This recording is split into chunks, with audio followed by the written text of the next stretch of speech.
Hey everybody, welcome into the back room. I'm Andy Ostroy. We're going to chat with Epstein survivor Jess Michaels in just a moment. But first, thanks for tuning in. We appreciate you listening, and we'd love to hear your comments. So email us at backroomandy@gmail.com and or post on our social media, and we'll read some feedback next time. And if you like the podcast, please rate and review and follow or subscribe, and you'll be notified every time we post a new episode. So let me tell you a little bit about Jess Michaels. She is a 3X founder, a TEDx speaker. She's an advocate and a 1991 Jeffrey Epstein survivor who has lived with PTSD for the past 30 plus years. She is the founder and CEO of 3 Joannes, Inc. and the hashtag with you too social safety app, which guides users to, quote, know what to do when someone says, me too. Jess, welcome into the back room. Hi, Andy. Thank you so much for having me. So I just want to start by saying that I am so deeply sorry for what you went through and the lasting impact of that trauma. And I'm really honored to have you here to talk about your life and what you're doing.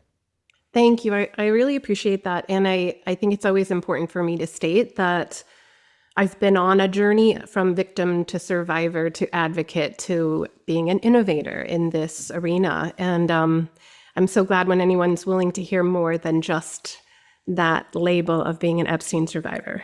Right. So we're going to get into all of that. Yes. Tell us about your life back in 1991, what you were doing and what you saw when you looked into your future.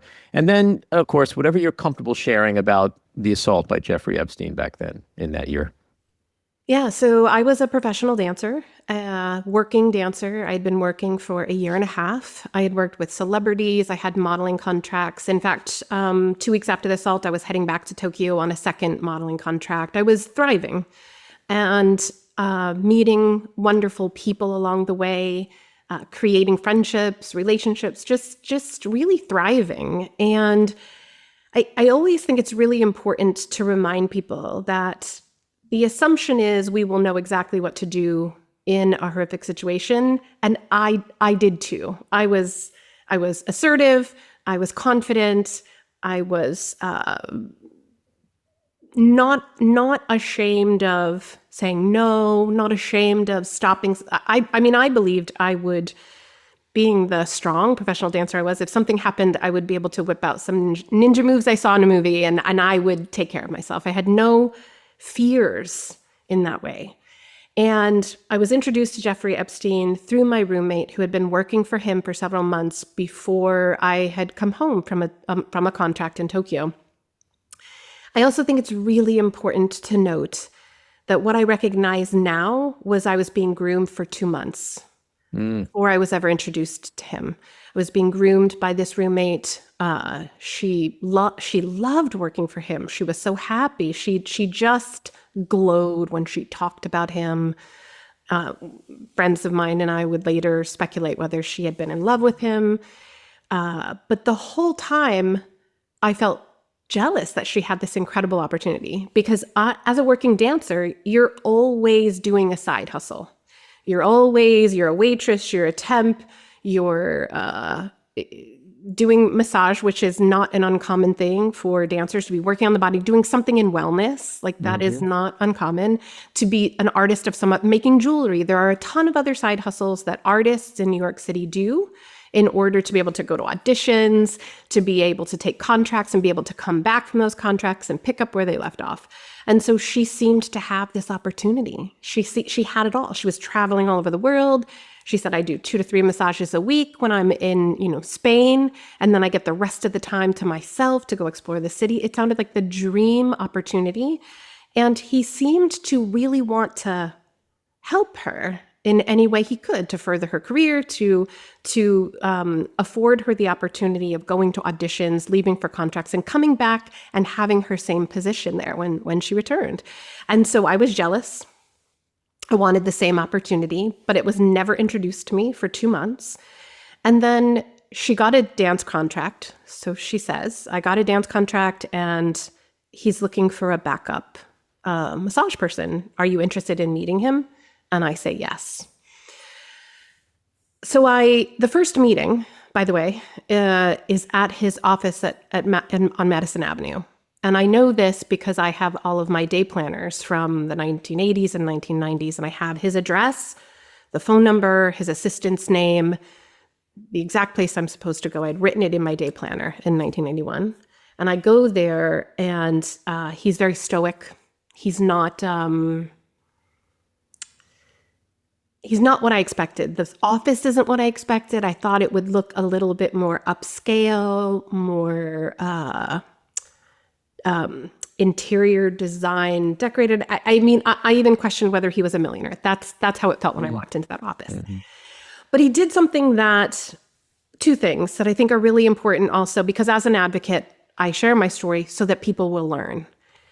He first did what I call, like in sales, the takeaway. He acted like maybe I wasn't right for this job. He would ask me questions about the body and the way that things, he acted as if I should know, but didn't, and then clearly set himself up as an authority. That is a typical grooming approach. That's a typical grooming technique. The second thing that he did, he said, well, you're gonna have to do some learning. And so he had me come around the back of his desk. He opened a big file cabinet-like drawer that had depth in it, and it had about a dozen copies of the same book, the Book of Massage. And he said, you're gonna have to go home, you're gonna have to study this. And at that point, I didn't know whether I actually had the job or not, and actually thought, oh, I need to put in some effort if I'm going to get this job. And so I need to go study this book. And I did, being the overachiever that I am. And, I am very good at being a student and learning and growing and showing up the absolute best I can be. So I took that book, got a 3-subject notebook, went home and started studying it. Christine comes home and she says, he liked you. And she gave me the address. She said, you're going to call the office and make an appointment for a trial massage. And then you'll get the address. So that week I'm studying that book, and I am learning every single hand position, and I'm making a cheat sheet for myself so that when I go, I know I'm going to be able to speak eloquently about this. I'm going to be able to talk about the techniques that I learned, and I'm excited. So I go to the address that I'm given, which happens to be a penthouse. The doorman lets me up. There's a key, and it opens the elevator into this really posh penthouse with a sunken living room and floor-to-ceiling windows. And I've never seen anything like it. And that's the moment when I feel, oh, he really is this millionaire. Mm-hmm. And I've been telling and sharing my story so much, Andy, in so many places that I'm really limited right now. My capacity for sharing it in any depth is limited. Mm-hmm. So what I will say is that it's just because I'm tired. It's just it's a lot to keep saying over and over again, and I hope your listeners will have some empathy for that. So when I am there, he comes out, and the one of the important things I like to let people know is that even in that moment, I didn't feel scared. I felt brave, and I said, "So why do you hire professional dancers to do massage when clearly you could hire professionals?" Mm-hmm. And he responded with, "Oh, well, dancers know the body so well. They're so fit. They really know how to take care of themselves. And why would you have a fat personal trainer?" Mm. And to that point, he takes off his robe, and without asking, he says, "And dancers are comfortable with nudity." He doesn't make eye contact. He takes off his robe. He lays down a towel, and the massage is supposed to begin. And that was my moment of where fear started. Right. And what I hear from most people is like, well, then why didn't you leave? Because as women, we're always told we're overreacting. And he had set the standard, like, this is just professional. And this is what, dancers gave you a book. Yeah. This is normal. And that's the third thing I like to talk about when I talk to young people is about the normalization of the way things are presented. That this, and he said, even before he raped me, like this, you're going to have to take off your dress. I'm going to have to show you what to do. It's not a big deal. This is just professional. And so your brain is seeing something else, and you're hearing one thing that's different than what's happening.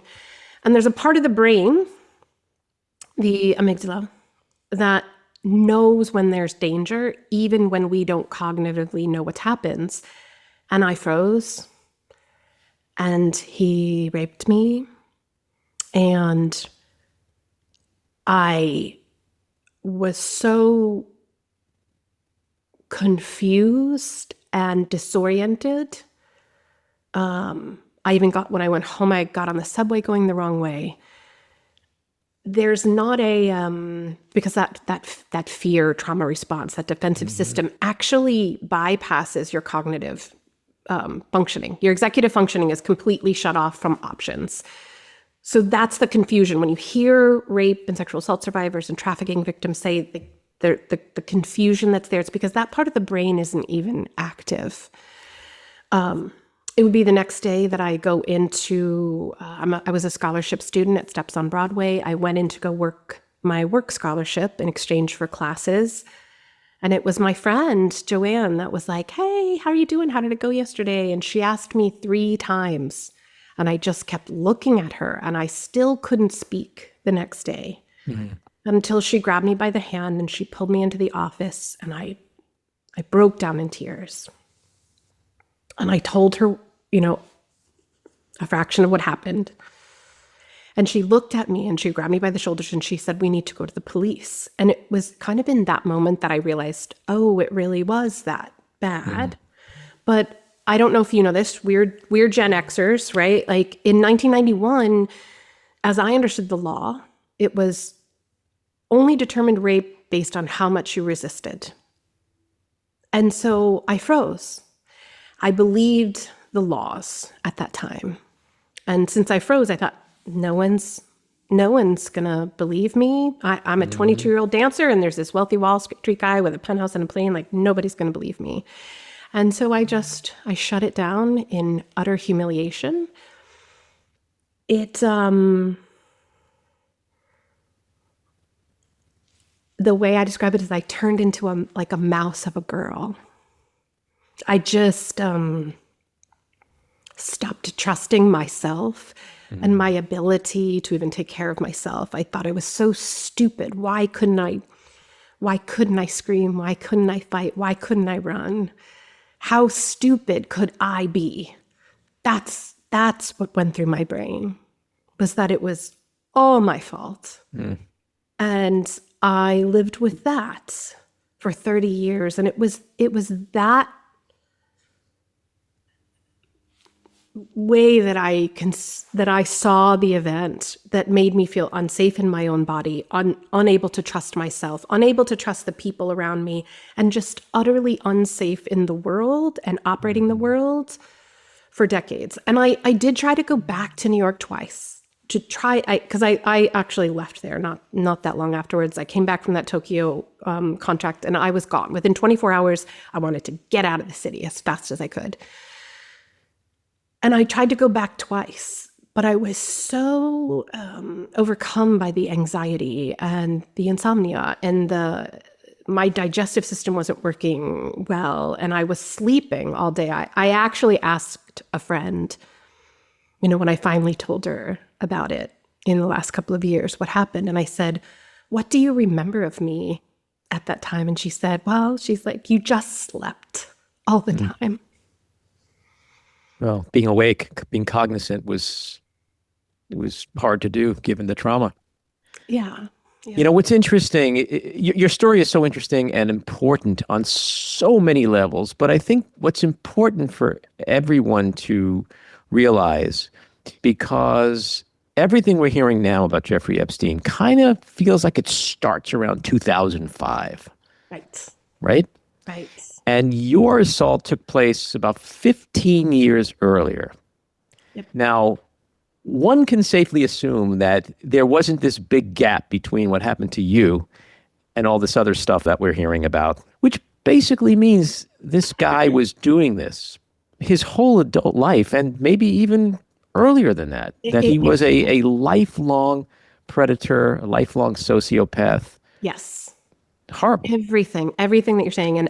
And one of the things I kept pointing out to people when I was telling my story, even to the FBI, even anybody that would listen, back when I was trying to get anybody to listen, I said, look, that file cabinet, that drawer that he opened up had dozens of the same book in it. I wasn't even the first one.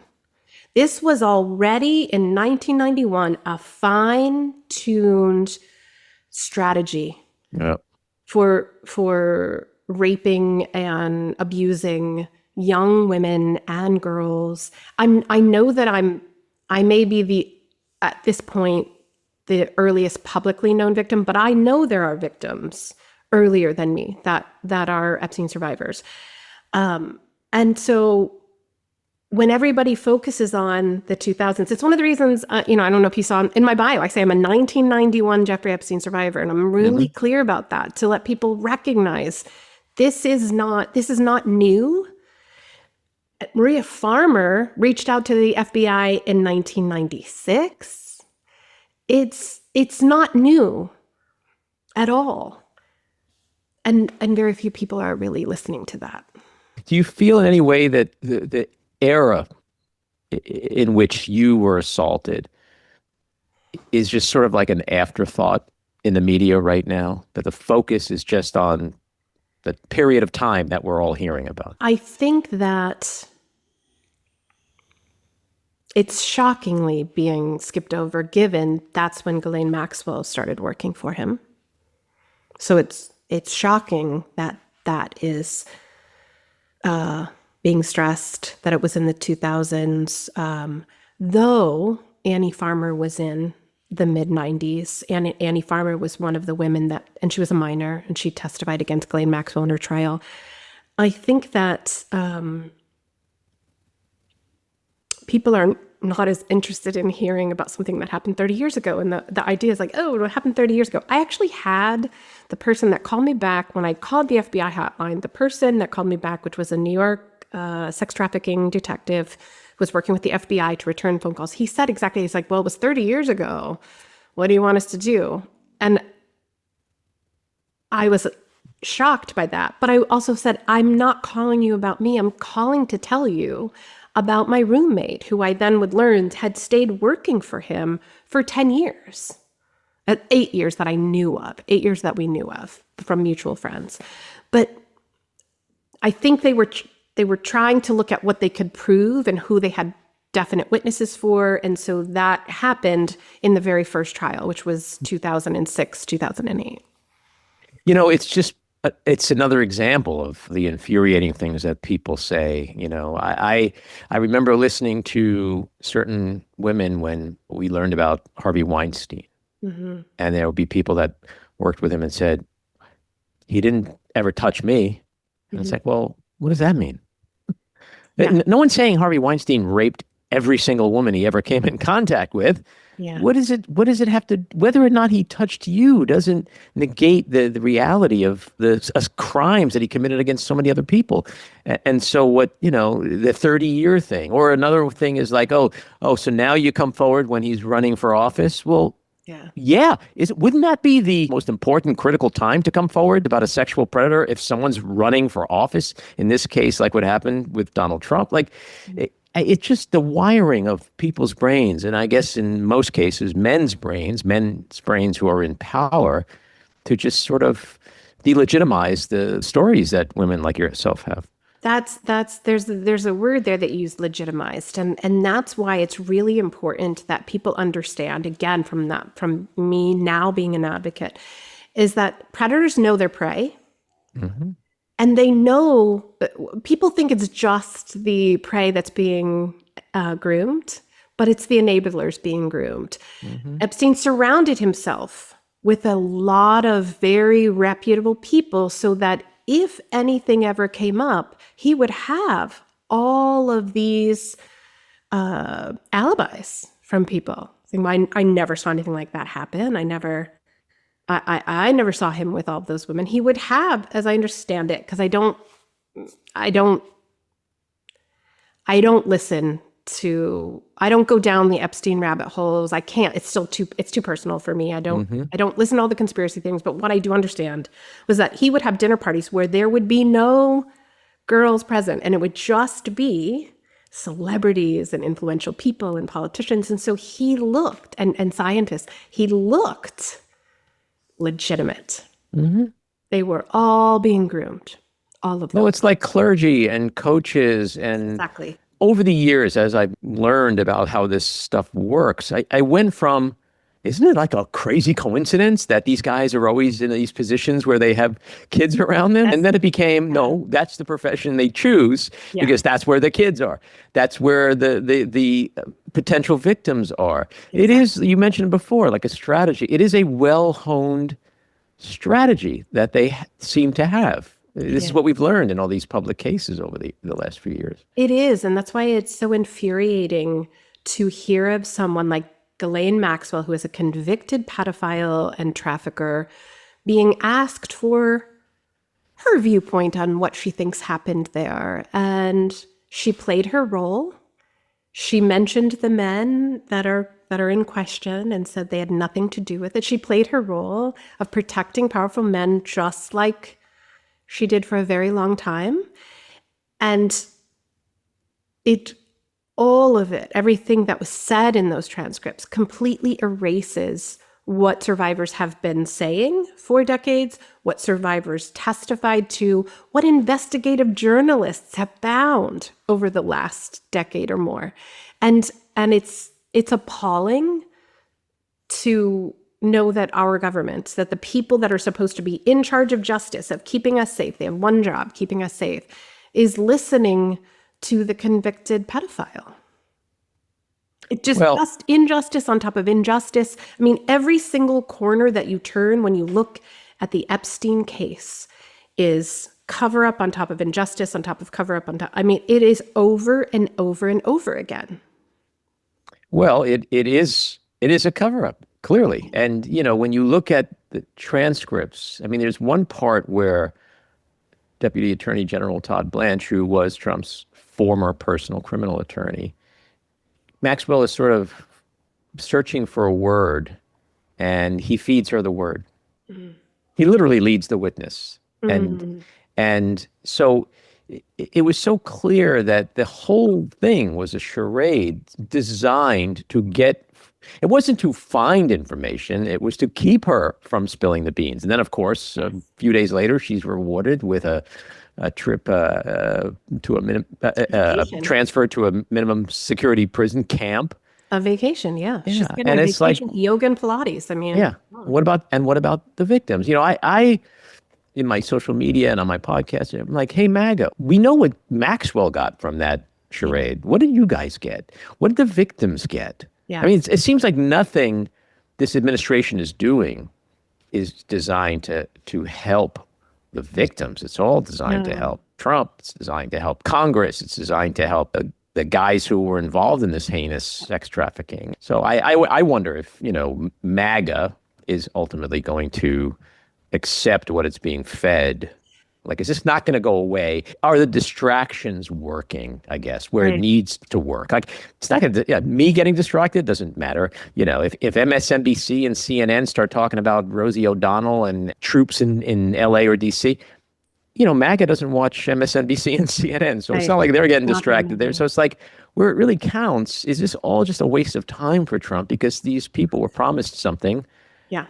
And they supposedly say they care about children and pedophilia and sex trafficking and the deep state and rich, powerful people, men who were abusing children. Like, and he promised to expose and prosecute and imprison them all, and he's not. So I'm just wondering, like, the trip to Florida to meet with Maxwell, like, this at the end of the day, is it really going to be worth anything to them? I don't know, but I will tell you something that I really want to believe somehow that the reason that MAGA believed so much in Trump, the basis of their loyalty was around saving children. That on some level that wasn't a fake aspiration.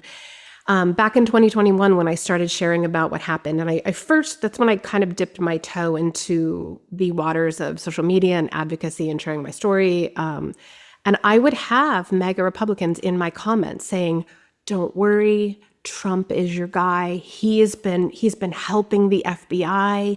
And they were sincere. They were like, "This is going to come to an end. He's going to do this. He's going to be the one that gets you your justice." And they were sincere. And so if there's any MAGA that's watching this right now, that would be my appeal to them is, do you remember when you believed that? Do you remember when you said that he was going to be the hero of this? There was even a tiny bit of hope on my part when Pam Bondi put those binders out in that big in February. I was like, okay, bring it. Like, do this one thing. Do this one thing. And this should not be a partisan issue at all. This is about child sex trafficking and the safety of women and children. And it should not be politicized. It should be an easy road to justice for this. There shouldn't be any questions. There shouldn't be any delays. There shouldn't be any distractions. We have hundreds of thousands of pieces of evidence, 100,000 files. I mean, this type of crime rarely gets prosecuted. It's rarely prosecuted. What is going to happen to justice in this country if when you have all of that evidence and it is not prosecuted? What happens to the future of justice when we set this precedent? That's why I beg anyone that's listening to me to please don't let it go, because this will be the line we can never get back once it's crossed. Yeah, you're right. And I saw something that somebody sent me this morning that was literally like asking why does MAGA do and believe the things that it does?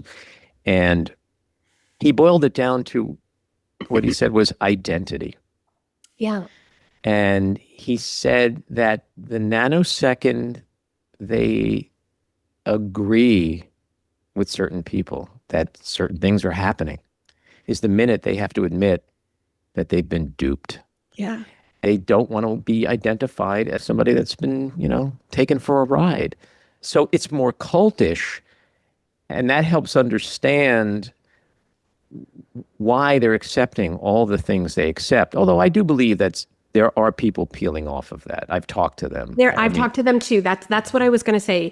What I know from the people that I've talked to, conservative women that maybe weren't necessarily full MAGA, but that were just conservative women, are not happy. They want these files released. They want justice done because they are mothers. They are sexual assault survivors. They believed him when he said he was going to save the children. So that's one of the areas I think that is severely underestimated, is that conservative women do care about this and have voiced it. And it's sad that this is being pulled apart in so many different directions to be a distraction when it's really simple. It's really, really simple. And well, it requires people to just stop and think.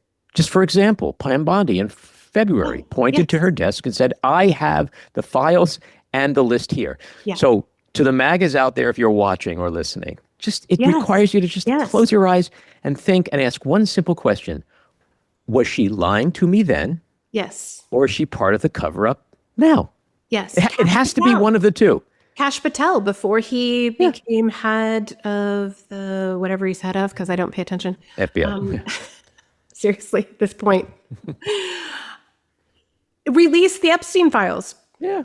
Release the Epstein files. Marjorie Taylor Greene, release the Epstein files. There have been a long list of Republicans that have been on this train, and we need them to get back on it. If I can make an appeal to any women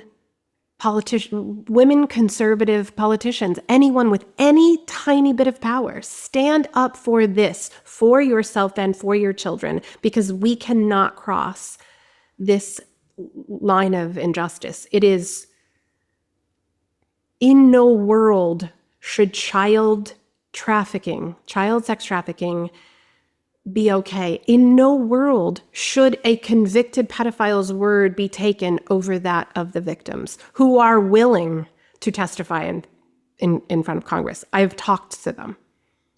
They're willing to testify.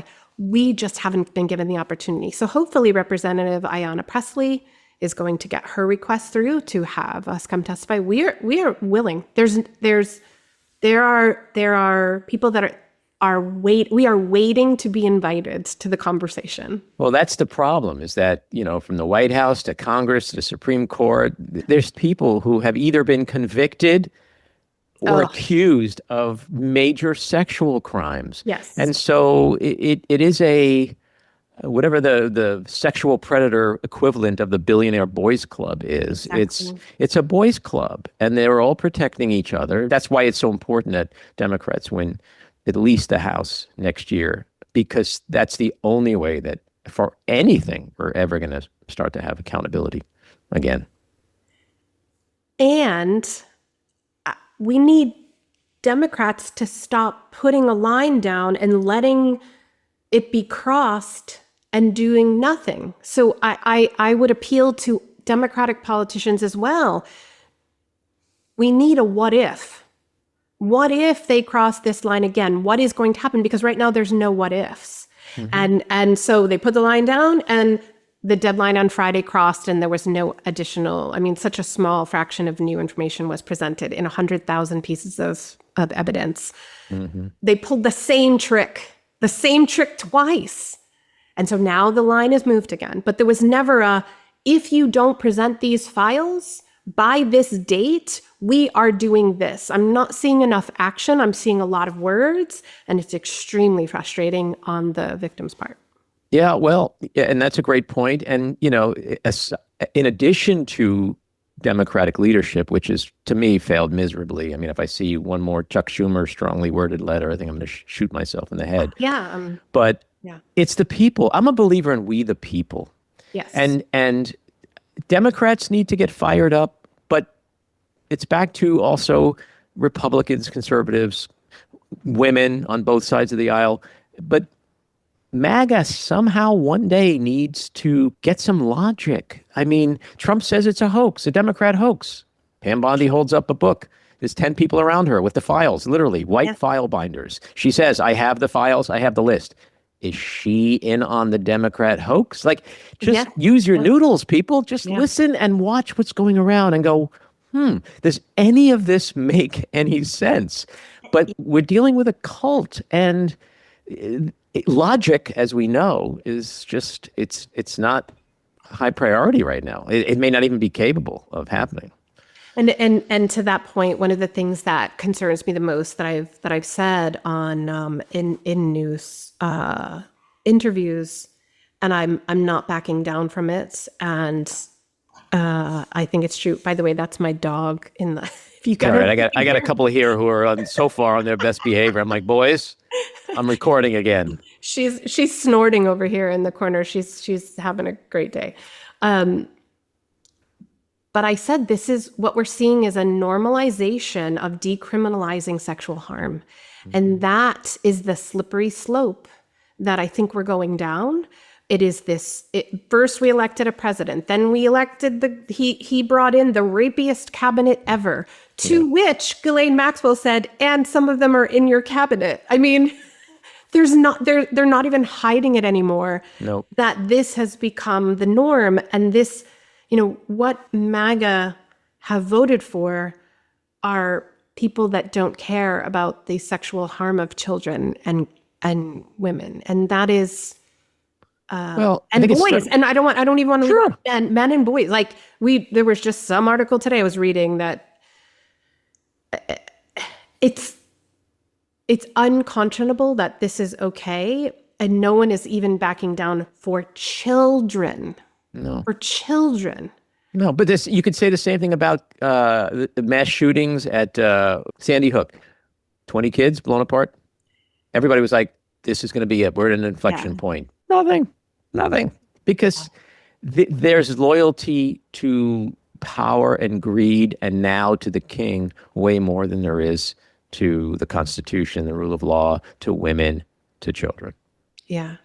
Andy, I'm from Sandy Hook. I don't know if you saw that. And I don't know if you looked No, saw them I didn't. on my website. Wow. So I'm a very bizarrely, I'm an Epstein survivor from Sandy Hook, Connecticut. So I worked for one of the foundations for 5 years. I taught at a dance school where we lost 3 little girls. And there was a moment that I had, and I'm feeling this moment again, coming and going. But there was a moment where I was just devastated after the shooting. And in my head, I just thought, I have completely lost all hope in humanity's ability to take care of its children. And I'm in that moment again. I'm in that exact moment again, that there's something about just protecting children, which is what this administration got elected on, and it's not following through. It's not following through on that. And Well, that's why I'm hoping that it may. I interviewed recently a guy named Rich Logis. He founded an organization called Leaving MAGA. He was in MAGA for 7 years, and now he has an organization which helps other people leave the movement. And he said that, yes, it was all about saving children, and he confirmed that there are a lot of people that, you may not see it or hear it on TV the way we'd like, but in that world, this scandal is not going away. yeah. And it's now it was almost 2 months now, and it's still, then there's going to be a book coming out, Virginia Ray's family. I'm so happy that October. This is going through the end of the year. It's not going, because people are just going to go, where are the files? Yes. Right? It's not going away. It's not going away. So I don't know if you know, there's a presser happening on September 3rd next week in DC that two Massey, Representative Massey and Anna, both sides of the aisle are coming together to say we want to pass this Epstein Files Transparency Act, and they will be surrounded by Epstein survivors, some that will speak for the very first time, and I will be there to support them. And I really hope that there are conservative news outlets there. So it's supposed to be this press conference, and one of the things I commented on this weekend, which has seemed to have gone a bit viral, is I have been invited. I've had media requests day in and day out for the last couple of weeks. And I have done probably 4 to 5 interviews a week, every week. I have not had one request from a single conservative news outlet. And people have said to me, well, would you do one? And they're not surprised. Are you surprised? And I said, that's not the point of whether I'm surprised. I'm letting you know, and letting conservatives know. They're not asking. I have family friends that are like, you should do Fox, you should get in front of Megyn Kelly, you should have a sit down, with this and this and this person. I said, they're not asking me. Because they can't have that conversation, because just think of our conversation. It went to Trump, it went to MAGA. Like we're talking about all the obvious sources of origin, all the people enabling it all. They can't do that. They can't. They're living in mortal fear of the king, and they can't do it. You should be on those. I am willing, networks. and I'll put it out there. I am willing to sit down with a reputable female journalist and do an interview that's conservative or middle of the road. I would do that. I would gladly sit down and talk about 1991. How do you, we're talking about the media. How has the coverage of Epstein and his circle affected survivors like you, for better or worse? Do you think the media is doing a good job, or are they failing miserably to keep this thing out there, to dig, to go deep, to help fight this epidemic? That's a great question, because and there she goes. Ah, all right. Hi, Maggie. Good afternoon. Wake up. Maggie. How was your dream? I think that the media is doing the best that they can, but they don't necessarily ask for input from victims of, hey, is this the best way to approach this? Is there, what I've recognized is I don't love doing what's being called a 6 or 7 minutes segment, where I'm just don't know the questions, and on the fly, I'm expected to have a response or an opinion about something, and I get 3 sentences, because this is what people don't understand. For me to prepare to sit down and share my story or share my opinion, I need buffer time before to calm my body, to take care of myself. And then I need buffer time after. And it doesn't matter how long it is. It's just the preparation of knowing I'm talking about this again. And it's just understanding my own nervous system and taking good care of myself. So what I've recognized is that speaking in those 6 to 7 news chunks for me doesn't necessarily work for me. And it's not as if anybody's asking, hey, can we do a longer segment? Can we do 10 to 15 minutes? I did about 15 minutes with Alex Witt at MSNBC on a Sunday. Great questions. Lots of time to reflect. It was a great interview. It can be 15 minutes. It can, and be really impactful. But and I guess that's what they do with every single kind of expert. Sure. And, I'm an advocate. I'm not just an Epstein survivor, so I can fill in for a second. But there's a different take on it when it's your story. I'm not just talking about sexual assault as an advocate. I'm talking about my story. And so what I would wish for, if I could create my own trauma-informed media plan, was that if you're going to ask a survivor of any kind of trauma, you provide questions in advance to the best of your ability, with the understanding that it might change because of the news cycle, but to give us a minimum of 15 minutes. Because it can even take time to just relax with you and get comfortable with you, and be able to express it. Express ourselves eloquently, because the area of the brain that gets damaged when that defensive system of the body gets stuck, that fight, flight, freeze, fawn, trauma response gets stuck, is the Broca's area, that ability to get to your words easily. And it's one of the people see me and they're like, she sounds like she's doing so good. I cannot tell you how excited I am that I actually have my words back. Right. It's a huge healing experience for me to be invited here to have my words.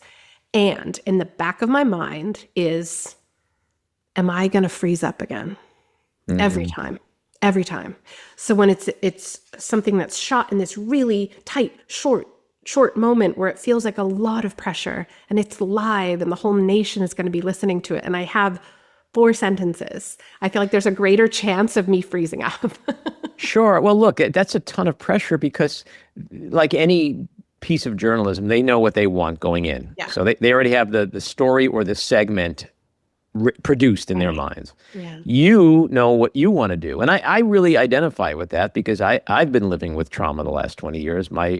I walked into a bathroom once and found my wife murdered in her office. And it was a big sensational story. You could Google it. It was all over the place. She was a filmmaker and an actress. And so it was very public. I lived with my trauma very publicly. I had to, because I had no choice. And getting it's a different level. It's a different level. But everybody has their thing. But I understand when, getting agency over your words and your life is so critical. And so when you're hit with a 3, 4, 5, 6 minute segment, you know what you want to say.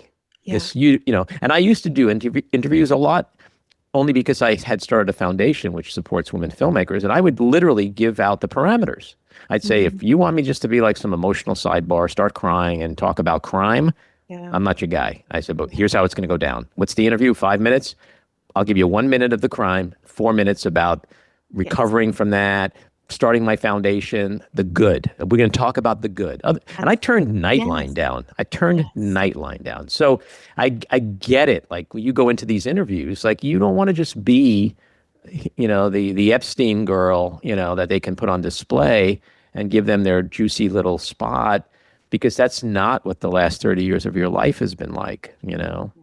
But at the same time, I don't want to sound ungrateful for having the opportunity to speak, because it's important right now for me to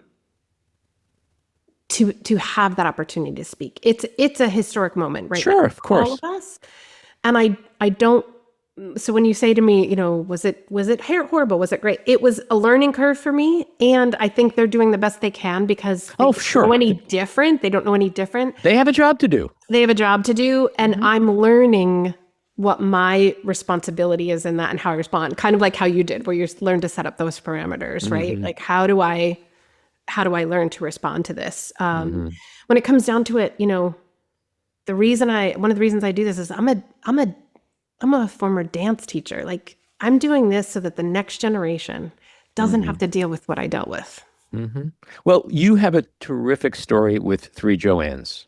Thank you. And I'd love for you to share the details of that. And you have, it's like a 3-part plan, which I'd love you to talk about. Thank you. As well. Thank you very much. I appreciate that. Three Joannes began. It's actually named after my friend Joanne, who was the first person that believed me. She's the first person I told, first person who believed me. And then the number 3 signifies that we always have someone else around us that is safe. We have 3 other people that are our inner circle, so that whether we're a victim of sexual harm or whether we are a supporter, we are never doing any of it alone, ever. It actually came out during the Ghislaine Maxwell trial. The original idea came out during the Ghislaine Maxwell trial, when after 2 weeks into the case, the prosecution rested on a case that we thought was going to go on for months. And I thought for sure she's going to get off. And I went back and thought, I was like, after Sandy Hook, we have active shooter drills in every single school in this country. And yet our kids are more likely to be sexually assaulted than ever be in a school shooting, even at the rates we have now. And we have nothing. We have no pre-crisis plan. Nobody knows what to do. There's no stop, drop, and roll. We've done nothing as a society to something that is so debilitating and pervasive through our society. And so one of the things I started to think about, there were actually 2 things. I'm healing from the injury of sexual assaults. I am healing from post-traumatic stress disorder, which I call post-traumatic stress injury, because I'm injured, not disordered. I wasn't born this way. Someone injured me.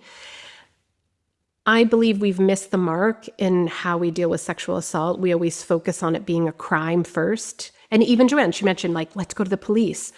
When what I really needed, and even what you experienced, like, there's a moment where there is a psychological injury happening in that moment, where the nervous system is activated and traumatized, and it either can get stuck that way or it can be regulated, and you can come back to a regulated place and be able to actually speak what happened because you're not dysregulated. And I started to learn a lot more about just the injury I have lived with. And so one of the ideas that we are focusing on in our app is a social safety app. It's called With You Too. And it is all about understanding that sexual harm is an injury first before it is a crime to be investigated and interrogated. First and foremost, there needs to be sexual assault first aid. People need to understand that. That is the stop, drop, and roll. Parents need to understand that. Teachers need to understand that. Peers need to understand that there is a list of things that can be done by someone we know and feel safe with before we reach out to a stranger. And that if we were to teach things like it's absolutely common and natural to freeze, absolutely natural and common to freeze. And we learn that people don't need to give details when something happens, that we can just be there for them, just like we don't need to know the details of a car accident when it happens in order to care for them and be next to them in the hospital. We don't need all those details to know what happened, how it happened, why it happened, all of that. We just are there. We just show up. And so that's the premise of With You Too social safety. I started to recognize that there were if we covered 3 areas, kind of like a stop, drop, and roll: people, who make a pact to be there for each other and learn about how to be there for each other. And if we had a plan, so it's people, pact, and plan, if we had that organized into a really simple app where people connect, peers connect, because peers are more likely, especially in that 18 to 24-year-old age range, peers are more likely to disclose to other peers, not other adults. And unfortunately, other peers don't really know what to do. And so the tagline for our app is know what to do when someone says me too. And that's the premise of it, is that we start to build a community-based response that cares for a person before we deal with interrogation. So it's like you talk about prevention and safety strategy and how those two things are really, really different. Very, very different. Yeah. We've focused so much on just prevention, and we don't want to deal with, so what do we do when it happens? Like those words are never spoken out loud. Right. Those are too traumatizing to speak out loud. What do you do? And the problem is that a lot of people can't find support afterwards because crisis centers, or either their numbers are out of order because they no longer exist. And trying to find local support is hard. And people are trying to do it alone. My co-founder, Julia, has worked in rape crisis for years, and she was an advocate in hospitals. And she said 80 to 90% of the time, survivors came in alone, all by themselves. And she's like, yes, I'm a great advocate, but they really should have someone that they know with them. And it just doesn't happen because we haven't normalized that this is an injury before it's a crime. Yeah, and because unfortunately, the fox are guarding the hen house. Exactly. You know better than most that survivors typically face intense backlash, gaslighting, reputational attacks. Yep. What advice do you give women and men who are weighing the decision to come forward, especially knowing what they will be facing? So the first thing I'm always going to recommend to anyone that is deciding to speak up, the first thing is surround yourself with 3 to 4 people that are safe, that you trust, that can be with you to do it. No one should be doing this alone. And I'm not talking about lawyers, and I'm not even talking about therapists. I'm talking about your trusted support system. So just like when you go for a cancer diagnosis and they say, how's your support system? Right. The same thing. You're a survivor of sexual harm, get your support system in place, because it's going to be hard. Everybody thinks that the hard part is just speaking out, but it's all of the processing of the emotions that happen before and after the speaking out, and in therapy. Like going through therapy, the professional relationship is one thing, but the support network is key. Absolutely key. And that is a big part that is missing, is our community support. I remember sitting with my therapist at one point and I said, I can sit in here inside these 4 walls and talk to you about this, but as soon as I walk out that door, I can never speak of it. And that was actually also one of the impetuses for me to do something and speak out, that I didn't want to feel that. I didn't want to walk out that door and suddenly I was carrying that burden again. So the second part is actually therapy.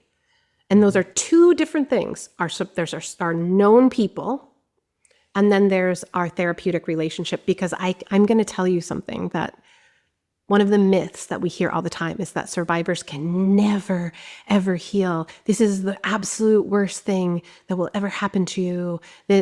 You will carry this till your dying day. I am not carrying this. I'm not letting him invade my personal being another second. I'm not giving a second to that man. Everything that I do is about this present moment and how it affects my future.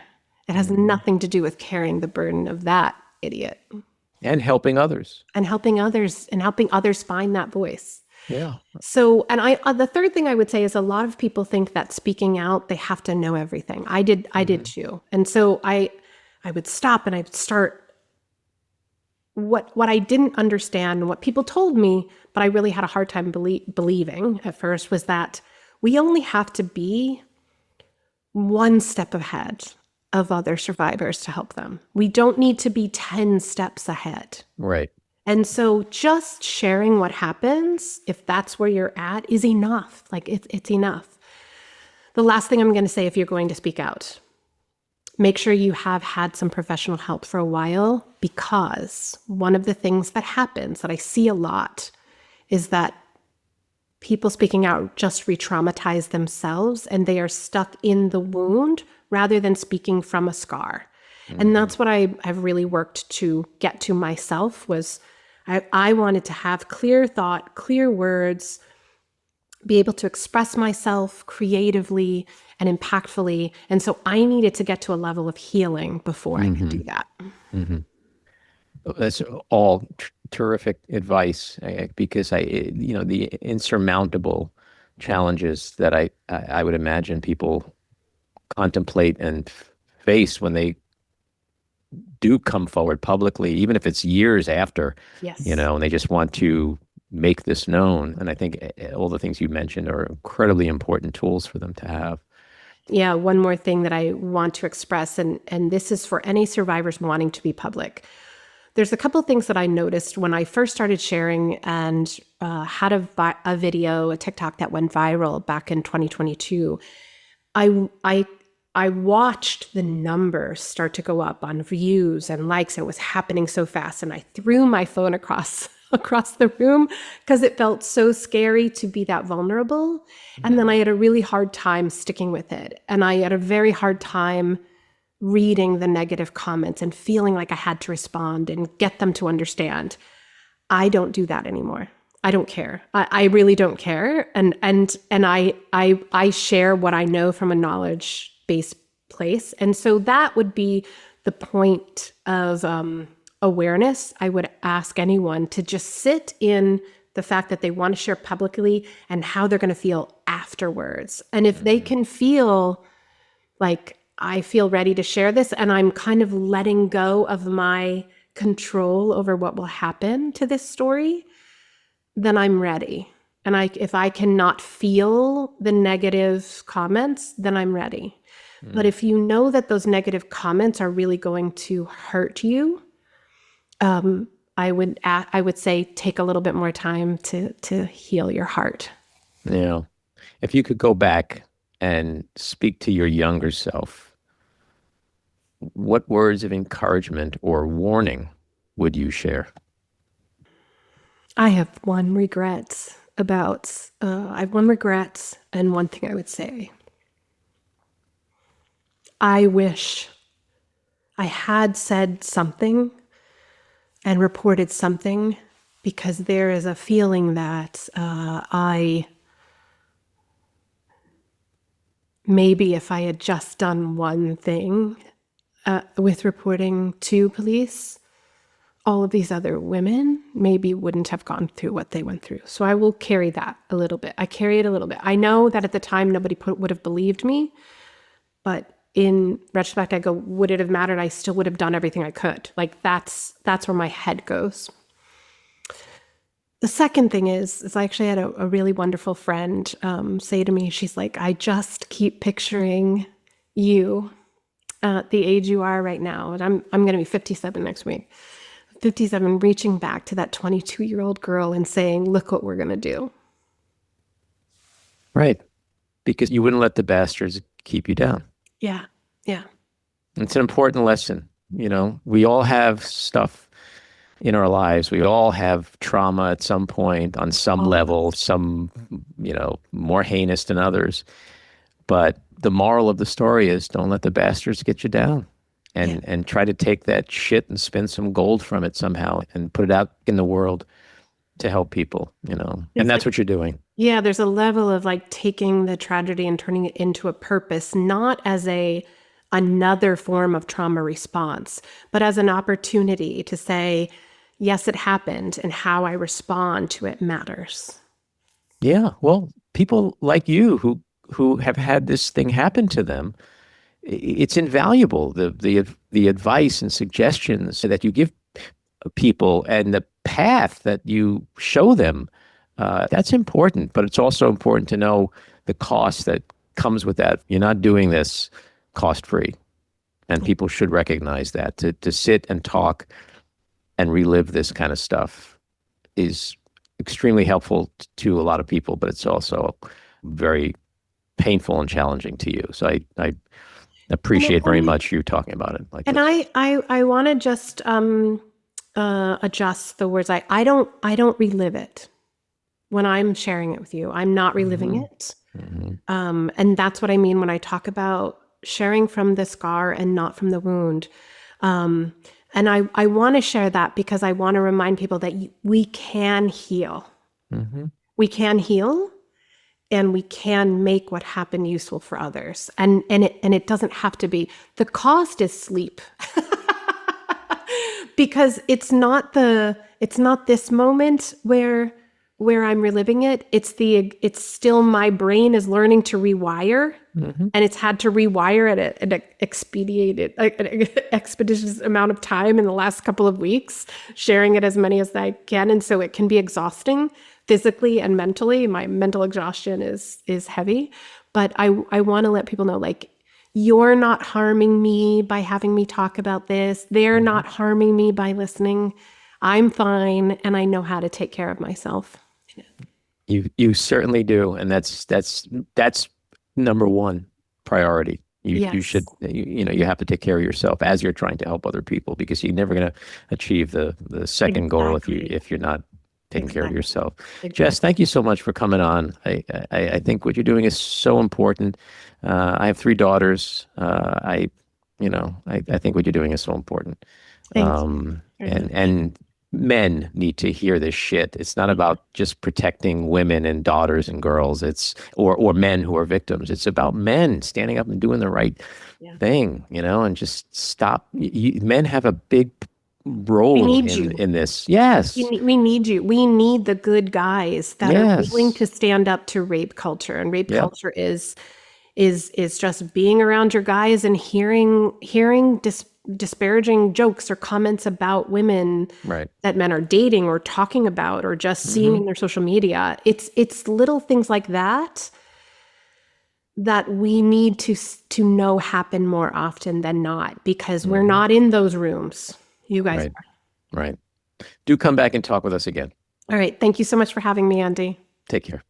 This episode of The Back Room was edited and produced by me, Andy Ostroy. It was co-edited and co-produced by Matty Rosenberg and co-produced by Jen Hammoud. Our theme song was composed by Andrew Hollander, and our logo was designed by Cricket Lengyel. And special thanks to Patricia Wind.